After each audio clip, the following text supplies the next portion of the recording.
네, 이번 시간은 박송훈 시사평론가와 함께합니다. 지금 전화 연결돼 있습니다. 안녕하세요. 네, 안녕하세요. 더 나은 내일을 꿈꾸는 평론가 박성훈입니다. 네, 자 오늘은 어떤 이야기를 주제로 좀 나눠볼까요? 네, 얼마 전이 6.25 70주년이었죠. 한국 전쟁이 일어난 지 70년이 지났는데요. 오늘은 우리를 둘러싼 환경과 통일로 가는 길에 대한 생각을 이야기할까 합니다. 네, 이 한국 전쟁 이후 지금 70년이나 지났는데 아직도 우리 남북은 전쟁 중이죠. 지금 휴전 상태인데 특히 그 지난주에 그 기념식을 봤어요. 네네. 여기서 문 대통령이 뭐 당장 통일이 아니라 좀 사이 좋은 이웃부터 되자는 말이 굉장히 기억에 남는 것 같습니다. 네, 그 어릴 때는 우리의 소원은 통일이라고 배웠어요. 네. 그 노래도 외웠었거든요. 근데 그 노래 가사가 옛날하고 달라진 거 혹시 아세요? 어떤 게 달라졌습니까? 우리가 배울 때는 통일이여 오라 이렇게 끝났는데 네. 요즘은 통일을 이루자 이렇게 됐더라고요. 네. 결국 통일이라는 건 어떻게 우연히 이루어지거나 뭐 다른 누군가로부터 주어지는 게 아니라 우리가 스스로 노력해서 이뤄내야 되는 게 과제죠. 그래서 거기에 맞게 잘 바뀐 거라고 생각을 합니다. 네. 요즘 학생들과 같이 부르면 이 부분에서 조금 혼란이 올 것도 같은데 네.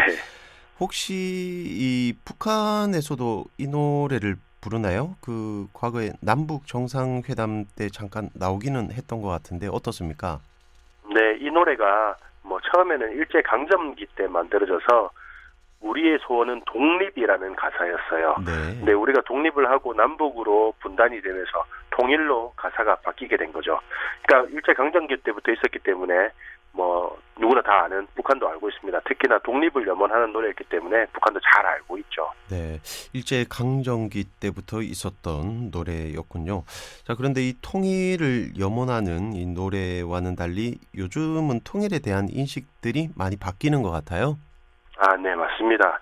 최근에 통일연구원이 통일의식 조사 결과를 발표했는데요. 남과 북이 전쟁 없이 평화적으로 공존할 수 있다면 통일은 필요 없다. 이런 대답을 한 사람이 과반을 넘었습니다. 응답자의 55%가 통일보다는 남북 평화 공존을 선택했는데요. 젊은 세대일수록 통일보다 평화 공존을 선호하는 경향이 강했고 반대로 나이가 많은 세대는 통일을 더 원하는 것으로 나타났습니다. 네.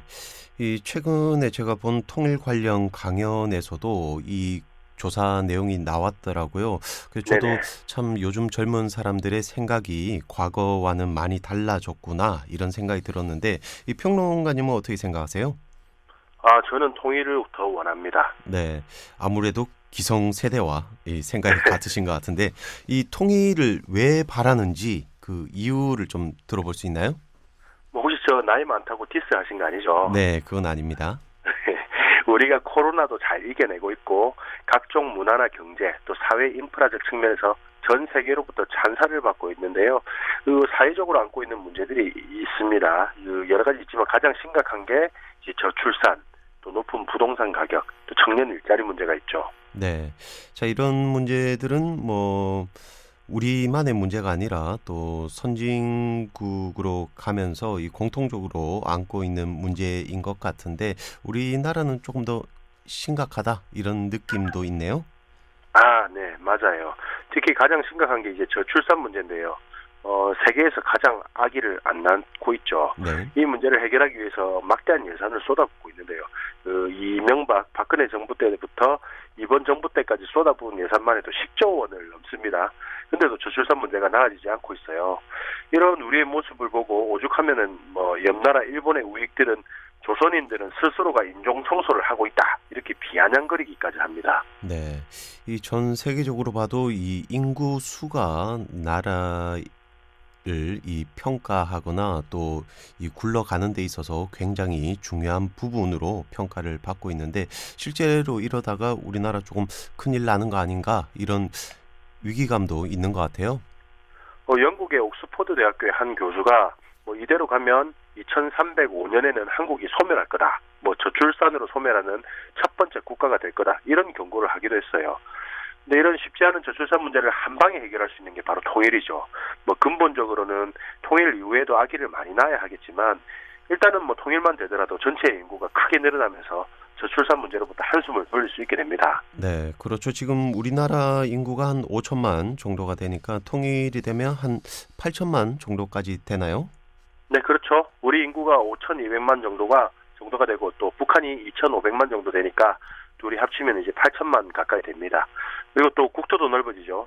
또 국토가 넓어지니까 그만큼 새로운 개발 기회가 많이 생기고 그런 만큼 또 일자리 창출도 엄청나게 될 겁니다. 결국 우리가 안고 있는 대부분의 심각한 문제들이 통일만 되면 자연스럽게 해결될 가능성이 높죠. 세계 3대 투자가 가운데 한 사람인 짐 로저스를 비롯해서 유수한 석학이나 미래학자들도 통일만 되면은 대한민국이 강대국이 아니라 세계 초강대국으로 도약할 수 있는 기회가 될 거라고 입을 모으고 있습니다. 네, 과거부터 이 한 국가의 인구가 한 1억 명 정도 무렵이 돼야 뭐 강대국이나 선진국으로 나아갈 수 있다 이런 얘기를 여러 차례 들은 것 같은데, 자 그러면 이 대한민국의 미래를 위해서 우리나라가 통일돼야 한다 뭐 이런 생각이십니까? 네, 그렇죠. 대한민국의 미래는 또 우리 아이들의 미래이기도 하잖아요. 제가 어릴 때는 제가 크면은 통일이 될 줄 알았어요. 네. 그래서 군대를 안 가도 될 줄 알았죠. 근데 제가 커서 군대 갈 때는 적어도 우리 아이들은 군대 안 가도 될 걸로 생각을 했어요. 근데 제 경우 보면 벌써 큰애가 중학생이거든요. 네. 아들내미도 군대 안 갔으면 하는 희망을 품고 있는 것 같은데 아마도 또 군대 가게 될 것 같아요. 네, 세월이 금방 지나니까요. 자, 그러니까요. 그러면 이 평론가님은 아들 군 문제 때문에 통일이 됐으면 이렇게 바라시나요? 이 군 문제라는 게 그렇게 가볍게 여길 수만은 없는 문제입니다. 예전에 비해서 많이 좋아지고 또 기간이 짧아졌다고 해도 20대 초반의 그 황금 같은 시기를 군대에서 보내는 게 굉장히 아까운 일이죠. 우리 민족이 세계에서 가장 똑똑한 민족 아니에요? 근데 남북한의 청년들이 그 똑똑한 머리가 팽팽 돌아가는 시기에 군복무를 한다는 거는 국가 경쟁력 차원에서 정말 통탄할 일입니다. 네, 요즘에도 징병제, 모병제 이런 얘기가 굉장히 많이 나오고 있긴 한데, 그래도 옛날 어르신들은 이 군대를 좀 갔다 와야 남자로서 인내심, 책임감 이런 걸 좀 배울 수 있다 이렇게 말씀하시는데 어떻게 생각하세요? 20대 초반은 아직 청소년기를 벗어난 지 얼마 안 됐기 때문에 무모한 용기가 마구 난무하는 시기죠. 네. 그만큼 이제 여러 가지 시도와 실패를 반복하면서 그만큼 또 한 걸음 성공에 가까워질 수 있는 기회를 갖게 되는 건데요.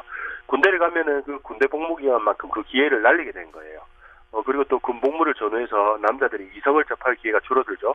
그만큼 결혼 시기가 늦춰지고 이게 또 저출산의 요인이 될 수 있는 겁니다. 네, 이 군 문제 때문에 결혼 시기가 늦춰지고 저출산의 원인이 된다 이런 지적은 굉장히 많이 나왔던 부분인 것 같긴 한데요.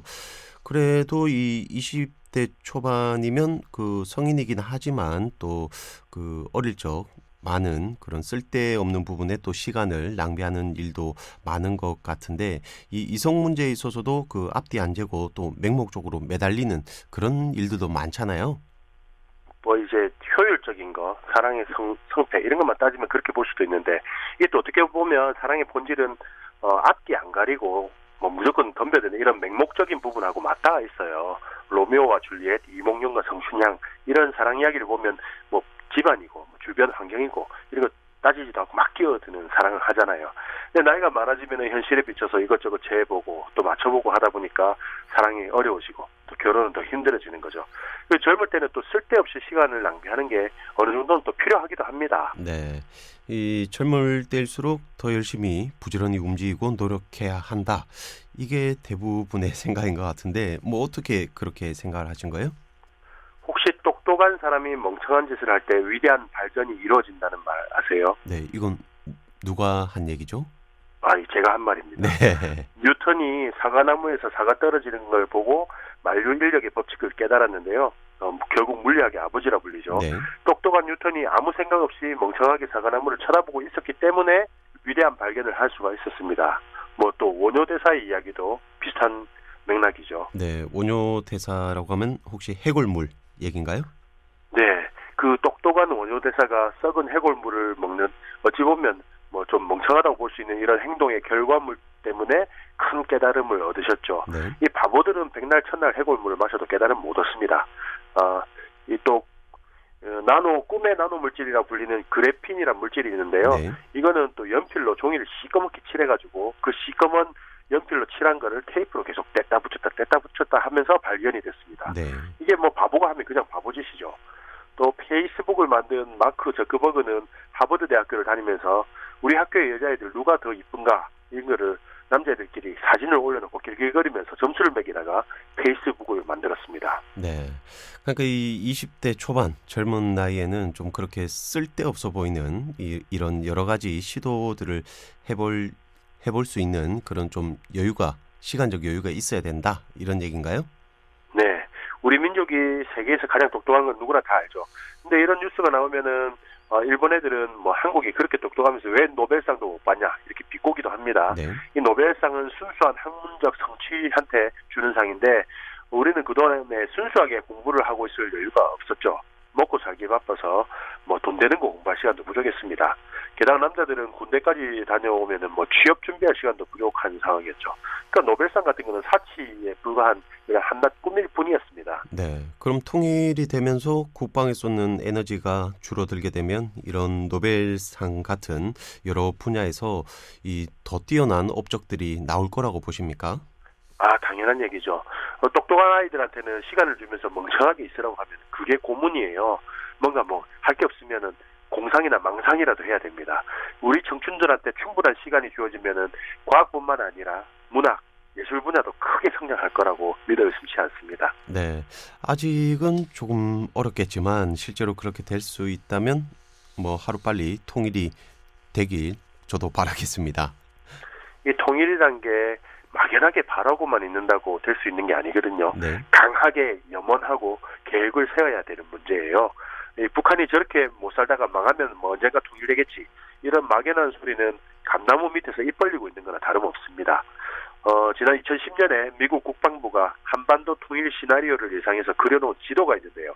이 지도를 보면은 북한이 붕괴될 시에 함경남도, 평안북도를 비롯해서 북한 땅의 한 반 정도를 중국이 지배하고 나머지 부분을 이제 미국하고 러시아, 한국 유엔군 등이 나눠서 통치하는 걸로 나와 있습니다. 네. 저도 이 지도를 보고 굉장히 좀 붕괴를 했었는데 만약에 북한이 붕괴되면 그 절반을 중국이 가져가고 그나마 그 나머지 부분도 러시아, 미국, 유엔 뭐 이런 데서 나눠 갖게 된다. 뭐 이런 계획이잖아요. 그렇죠. 근데 이 계획을 세운 게 우리가 혈맹이라고 믿고 있는 미국의 국방부인 거예요. 이 통일에 있어서 우리가 주도적인 역할을 하지 못하면 이 계획이 그대로 실행될지도 모르는 거죠. 그래서 통일에 있어서는 누구보다도 우리가 주도적이고 적극적이어야 한다. 우리가 손 놓고 있는데 세상에 누가 우리를 위해서 움직여 주겠습니까? 네, 아주 충격적인 그런 계획인 것 같은데 이 통일이 언제 어떤 모습으로 또 이렇게 맞게 될지는 모르겠지만 우리도 미리부터 이 현실적인 대응책들을 좀 마련해 놔야 될 것 같습니다. 자, 이제 시간이 다 됐는데요. 마지막으로 한 말씀 해주시죠. 볼턴의 회고록을 통해서 일본이 우리가 통일되는 걸 막기 위해서 얼마나 회방을 놓고 있었는지 잘 알게 됐습니다. 그만큼 두렵다는 뜻이겠죠. 우리는 반쪽짜리의 몸으로 선진국 대열까지 따라잡았습니다. 이제는 온전한 몸을 되찾기 위한 구체적인 준비를 해 나가야 될 때입니다. 네, 오늘은 여기까지입니다. 지금까지 박송훈 시사평론가였습니다. 말씀 감사합니다. 네, 감사합니다.